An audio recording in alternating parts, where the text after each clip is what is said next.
하나 둘 셋. 와 이것도 의견이 갈리는. 왜 좋아하십니까? 채권 하시는 분. 좋아서가 그런 게 아니라 앞으로 제가 부장님보다 대답 먼저 해야겠어요. 내 대답이 너무 초라해. 제일 나중에 대답해 주세요. 너무 내용들이 화려해서.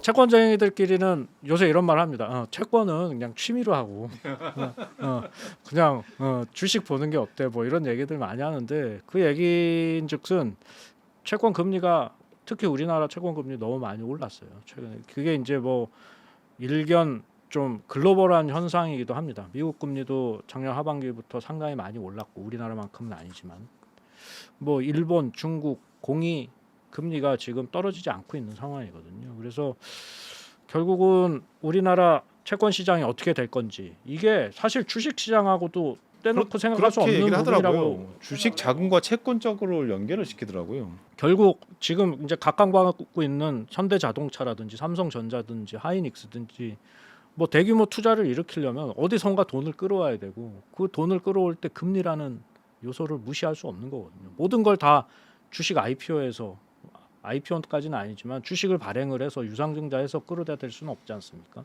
은행에서 돈을 빌리던 정부에서 빌리던 뭐 채권을 발행하던 또 금리와 불가분의 관계를 가질 수밖에 없는 내용인데 요즘 들어서 한국, 중국, 일본의 금리를 좀 이렇게 비교해서 말씀을 하시는 분들이 많더라고요.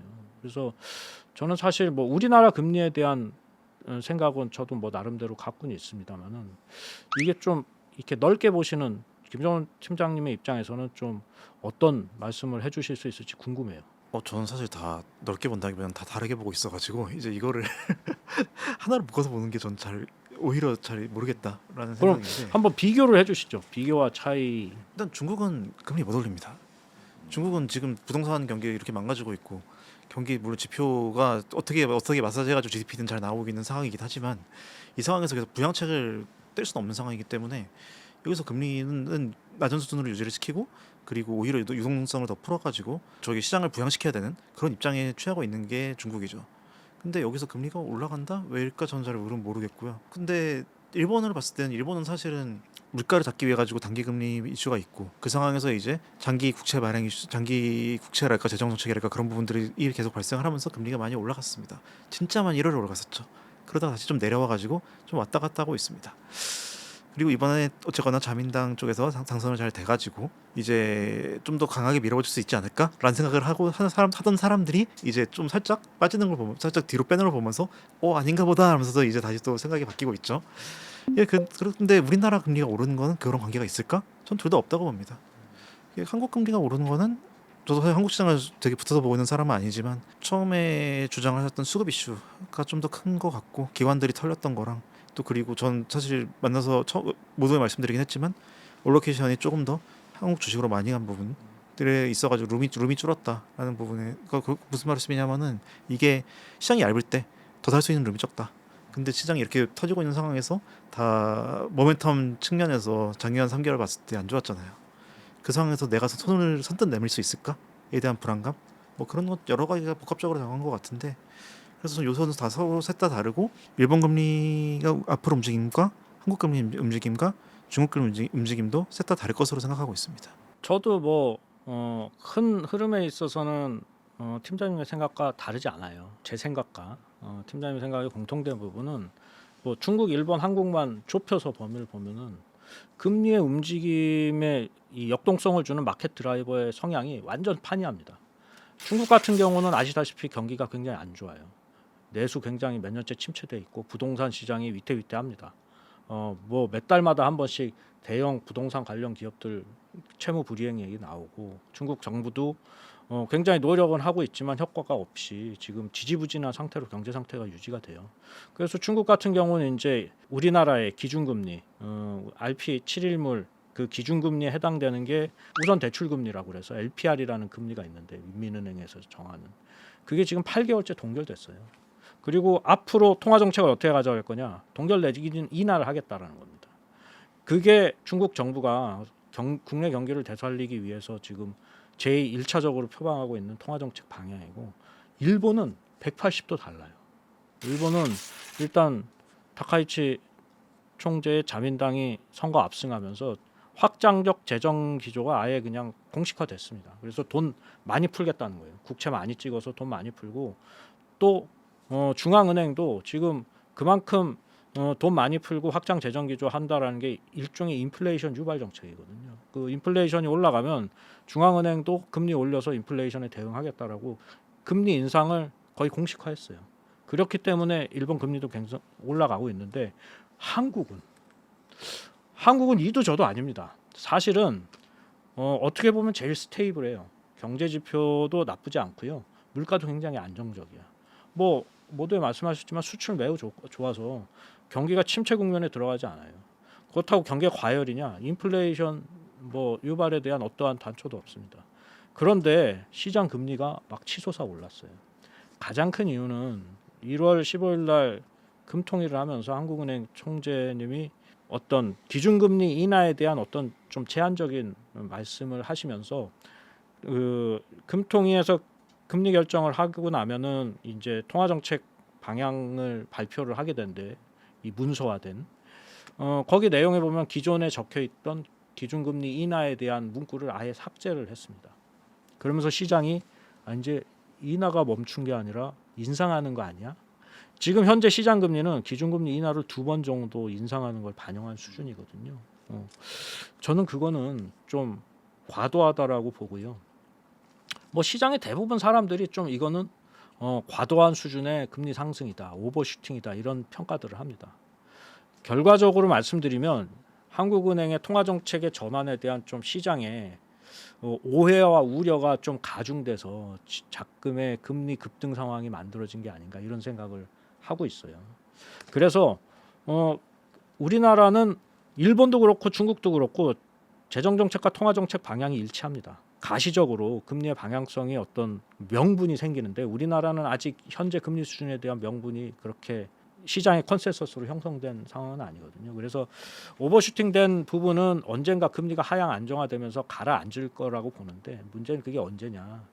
그거는 또 사람마다 이제 시각이 다른 것 같아요. 저는 뭐 한 달 이내에 금리는 좀 하향 안정화되는 그런 흐름을 탈 수 있지 않을까라는 어떤 좀 긍정적인 낙관적인 생각을 하고는 있습니다. 네, 말씀하시는 게 어느 쪽 금리일까요? 몇 년 금리 정도를 그렇게 보고 계신? 지금 제가 말씀드린 기준금리 인상 2번 이상 반영한 금리는 3년 이하의 단기 채권 영역이고요. 10년 이상의 이 장기 영역에서는 우리나라도 이제 확정 재정 기조를 표방하고 있어요. 정부가. 그래서 뭐 지금 벌써 벚꽃 추경이니 뭐 얘기가 나오는데 추경을 하면은 그럼 또 그 돈은 어디서 낼 거야? 적자국채 발행할 거 아니야? 뭐 물론 정부는 작년 2025년도 법인세 회수가 예상외로 많이 거치기 때문에 거기서 상당 부분 커버할 수 있다라고 발표는 하고 있습니다만은 채권 시장의 의구심은 항상 있는 거죠. 사실 작년에 가장 큰 채권 시장 트렌드라고 봤을 때는 글로벌 기준으로는 텀 스프레드가 올라간, 그러니까 스티프닝된 금리를 수익률 곡선이 가팔라진다. 장기 금리가 더 많이 오른다. 예.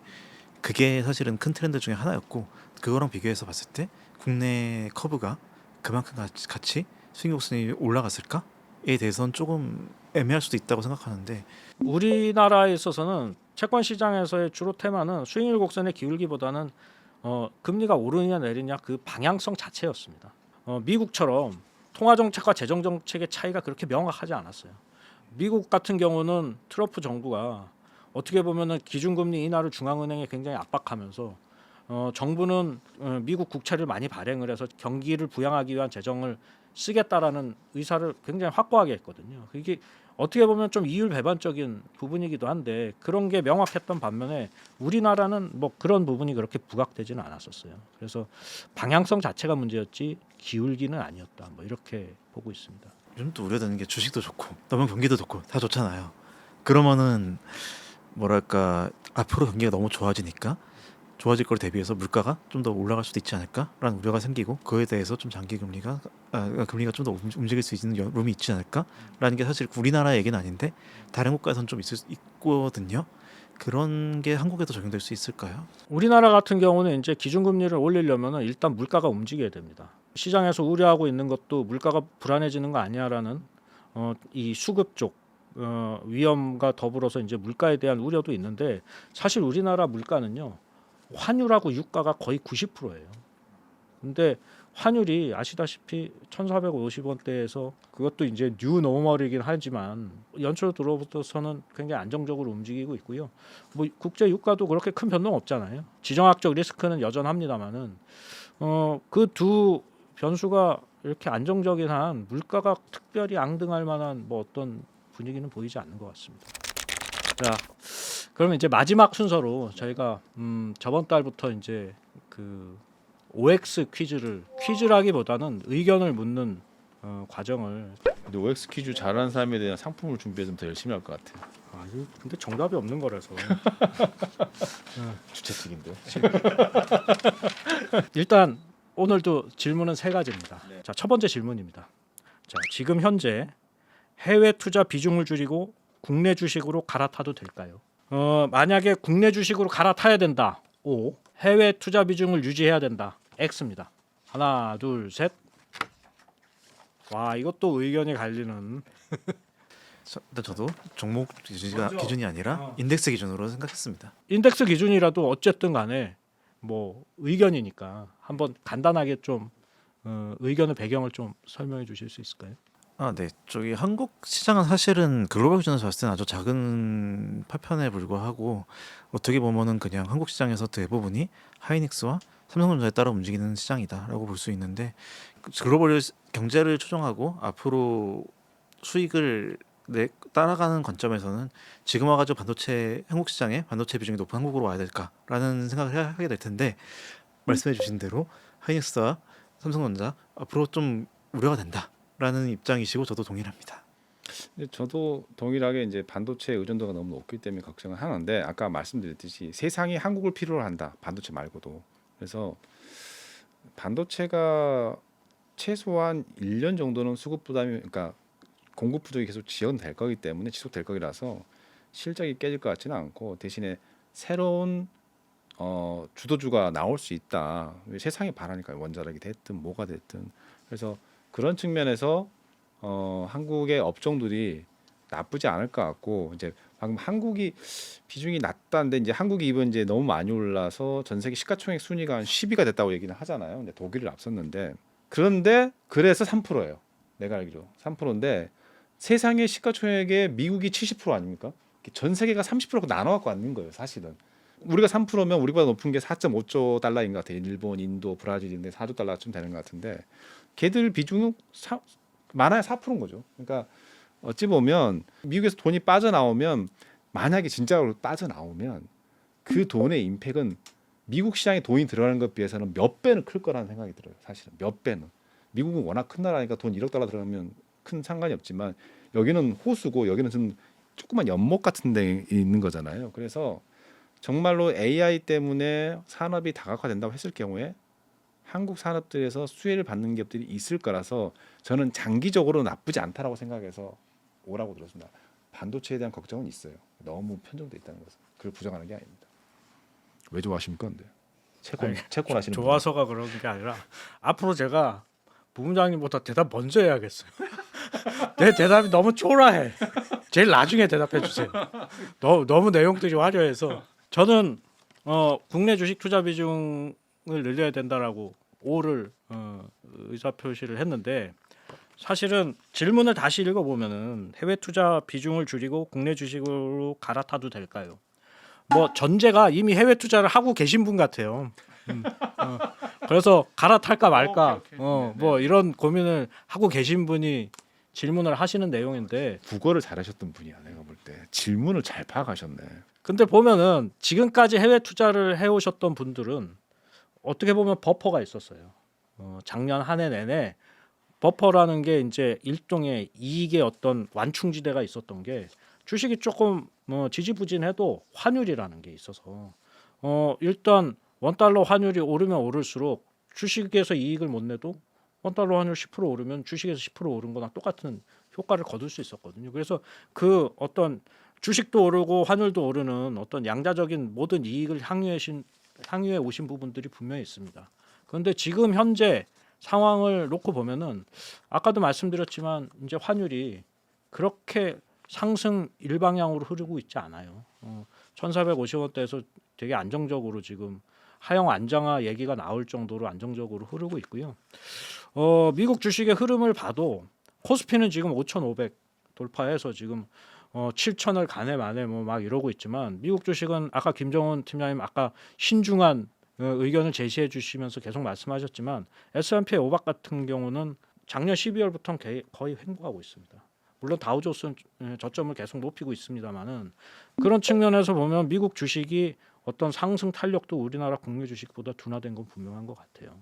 그리고 뭐 이미 예전에 이제 발표를 해서 진행을 했지만 우리나라도 이제 해외 주식 투자하다가 국내 주식으로 옮겨오시는 분들에 대한 어떤 세제 혜택도 준 바가 있고 그래서 메리트도 있어서 사실은 그 메리트는 끝났나? 그래서 어쨌든 국내 주식에 대한 투자가 어떤 다운사이드 리스크보다는 업사이드 포텐셜이 더 커 보인다라는 생각입니다. 그리고 또 한 가지 볼 게 이제 미국 주식 같은 경우는 다우존스와 S&P 500을 비교해서 말씀을 드렸는데 다우존스는 대중 소형 주식들이 모두가 이제 다 들어가 있는 어떤 주식의 총합이고 S&P 500은 대형 기업 500개만 들어가 있거든요. 자, 다우존스가 저점을 높이면서 계속 상승세를 유지하는데 S&P 500이 횡보를 한다. 이 얘기는 그동안 증시를 주도해서 상승을 이끌어왔던 종목들, 대형 종목들이 좀 상승 탄력이 떨어졌다는 의미이기도 합니다. 자, 두 번째 질문입니다. 변동성 장세에서 분할 매수로 간다. 아니다. 우선 관망이다. 지금 이제 증시가 굉장히 이제 업다운의 폭이 심해졌어요. 최근 들어서 막 하루에 막 100포인트 가까이 막 움직이기도 하고 그러는데 이 시점에서 이 주식이 떨어지면은 매수의 기회를 잡고 추가 매수를 하든지 아니면은 뭐 지금은 변동성은 어쨌든 언서튼티니까 지금은 좀 쉬어갈 때다. 관망을 할 때다. 현금 비중을 높여서 뭐 두 가지 의견 중에 선택을 그럼 X가 관망인 거예요? 5는 분할 매수로 갑니다. 분할 매수 기회로 삼는다. 자, X는 관망이다. 하나, 둘, 셋. 오, 이건 의견 일치됐어. 제 의견이 제일 빈약하니까 제가 먼저 말씀드릴게요. 이거는 사실 질문에서 분할 매수냐 관망세냐를 물었지만 이 대답을 하려면은 앞으로 시장이 어떻게 할 거냐에 대한 어떤 전망을 바탕으로 답을 해야 될 것 같다라는 생각이거든요. 당연히 상승세를 추정하거나 예상하는 사람은 분할 매수 떨어지면은 매수 시점으로 삼겠죠. 저는 그쪽입니다. 관망보다는 왜냐하면 아직까지 상승 탄력이 둔화됐다라는 뭐 어떠한 저는 증거도 발견할 수 없어요. 5,000에서 5,500까지 오는데도 굉장히 단시간 내에 왔고 뭐 코스닥도 지지부진하지 않습니다. 코스닥도 같이 지금 상승하고 있거든요. 그 다음에 뭐 물가라든지 통화 정책이라든지 어느 쪽도 주가를 저지할 만한 뭐 그런 모습이 보이지 않기 때문에 지금 현 시점에서 묻는다면 저는 분할 매수 쪽입니다. 왜 이게 투자 시점이 언제까지냐가 중요한 것 같고요. 뭐랄까 30년, 20년, 1년 뭐 투정기로 보면 이제 죽을 때까지라고 볼 수도 있는데 단기적으로는 사실 아무도 모릅니다. 그거에 대해서는. 하지만 장기적으로 봤을 때는 분할 매수라는 것은 여유 현금이 있다라는 전거를 전제로 하고 있는 거고 주식시장이 계속 성장한다. 자본주의에 기대 가지고라고 생각하면은 분할 매수는 언제나 정답일 수밖에 없습니다. 자, 마지막 질문입니다. 한국은행 금리 인하 시점은 상반기가 아니라 하반기로 밀릴 것이다. 하반기에 금리 인하를 할 것이다. O. 아니다. 상반기에 할 것이다. 빨리 할 것이다. X. 하나, 둘, 셋. 이것도 의견이 일치가 됐습니다. 저는 한국 시장보다는 미국 시장에 같이 연동돼가지고 움직일 수 있고 우리나라 금리는 사실 어떻게 보면은 미국이 내리는 트렌드에 있으면 같이 내릴 수 있고 올리는 트렌드에 있으면 같이 올릴 수 있다라고 그런 식으로 좀 보고 있는데요. 근데 지금 룸이 미국에서 좀 내릴 수 있는 룸이 조금씩 생기지 않을까라는 기대가 생기고 있고 지금 그 시장에 프라이싱 되어 있는데 사실 상반기에도 미국은 내리지 않습니다. 우리나라 먼저 내릴 수 있을까?에 대해 가지고 저는 의문이 있습니다.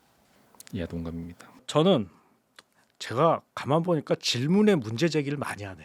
질문이 하는 금리 인하 시점은 상반기가 아니라 하반기로 밀릴 것이다. 이거였는데 사실 저는 질문에 한 문구를 추가하고 싶어요.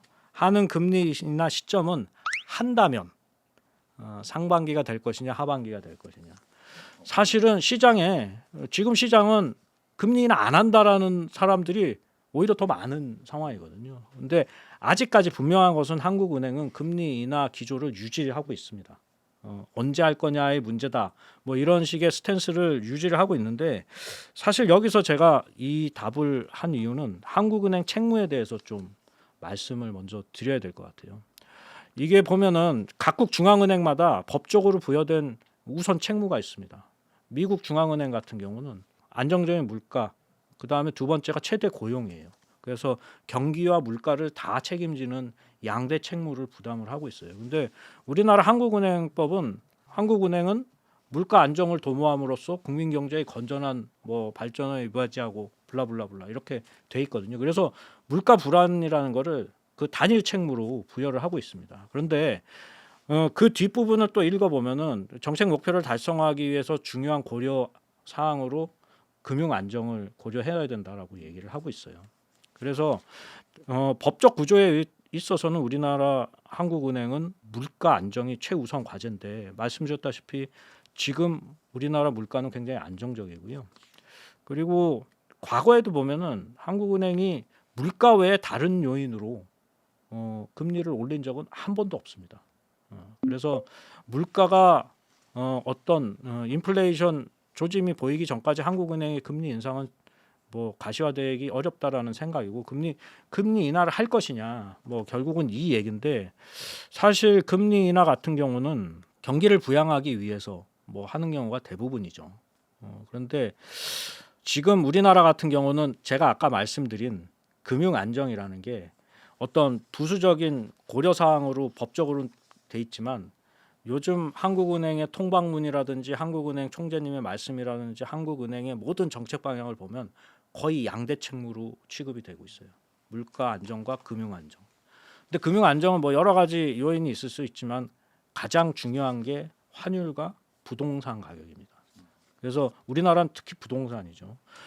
지금 다들 아시다시피 정부 정책의 제일 목표가 부동산 가격 안정이에요. 날마다 정부는 부동산 가격 안정시키기 위해서 환율을 안정시키기 위해서 필사적으로 노력을 하고 있는데 여기서 금리 인하를 한다? 그것도 빨리? 그거 굉장히 정책 공조에 어긋나는 일이거든요. 그리고 늘 말씀하셨지만 엇갈린 시그널, 잘못된 시그널을 줄 수 있는 부분이기 때문에 금리 인하는 현 시점에서는 뭐 자제하든지 두 가지 금융 안정 요인이 좀 안정될 때까지 뒤로 미루든지 둘 중에 하나가 될 것이다. 뭐 이렇게 보는 생각입니다. 오늘 세 분이서 나누셨던 얘기 중에서 뭔가 OX 퀴즈 이걸 질문 한번 해보고 싶다 하시는 내용 있으시면 그거 하나. 혹시 있으실까요? 여기서 문제야. 오늘 몇 시에 할까요? 5시 전 퇴근이다. 아니다. 막 이런 거. 엔비디아 시가총액이 4조 달러 위에 있는데 4조 달러를 밑으로 깰까 말까.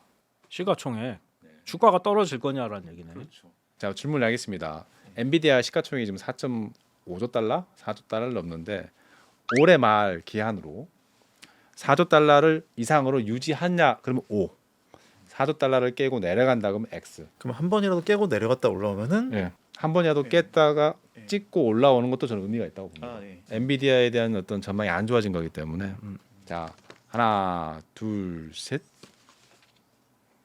오. 뭐지? 이 구조적인 강세론자들이 X를 들다니. 아니 뭐 엔비디아의 부진이 시장의 부진은 아닐 거기 때문에 저는 계속 이렇게 엔비디아 말고 새로운 위너가 나올 수도 있다는데 엔비디아는 저는 사실은 좋게 봐요. 내후년까지. 근데 한 번은 이 비즈니스 모델에 대해서 한번 시장이 검증해 볼 것 같아요. GPU가 그렇게 많이 필요해?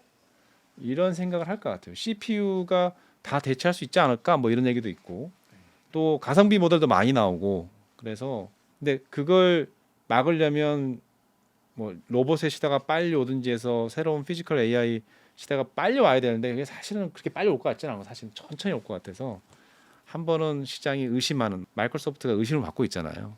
애플도 의심을 받고 있고 엔비디아도 한 번은 거쳐가야 되지 않을까 이런 생각입니다.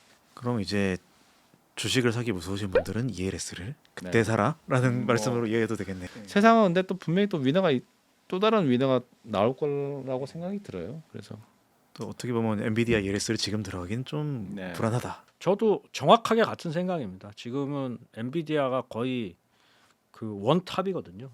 그쪽 업계에서는. 그런데 기술 개발 속도를 보면은 지금 벌써 뭐 GPU를 대체할 수 있는 NPU 얘기도 나오고, 그리고 여러 가지 기술적인 대체 수단이 강구되고 있어요. 네. 지금 그래서 어떤 GPU의 독주는 사실은 GPU가 나빠진다라는 의미라기보다는 여러 가지 대체적인 어떤 투자안이라든지 기술적인 대체안들이 등장할 가능성이 매우 높다라고 봅니다. 저는 그런 식으로 새로운 대체제가 나오는 게 자체가 세상에는 좋다고 봐요. 뭐 3천만 원짜리 GPU 쓰는데 이 1,000만 원짜리 TPU를 쓰는 게 아무래도 경제 주체한테는 나쁘지 않죠. 저렴한 걸 쓰는데 동일한 효과를 낸다 그러면 확장의 속도가 빨라진다고 보거든요. 이 하드웨어가 싸지면 확장의 속도가 빨라진다. 그러면 새로운 혁신 기업들이 나오는 시간도 빨라질 수 있다 생각이 들어서 엔비디아의 부진이 꼭 시장의 부진이 아니다는 생각이 들어요. 자, 지금까지 다양한 주제를 가지고 여러 가지 얘기를 나눠봤습니다. 뭐 이번 달에도 뭐 신고점을 갱신하면서 여러 가지 이제 얘기 나눌 사안들이 많았어요. 뭐 이렇게 이것저것 주제를 옮겨가면서 다양한 얘기를 나눠봤는데 3월 달에 또 새로운 내용, 또 새로운 토픽을 가지고 또 깊이 있는 의견 들어보는 시간을 갖도록 하겠습니다. 오늘 많은 말씀 나눠주셔서 감사합니다. 수고하셨습니다. 감사합니다.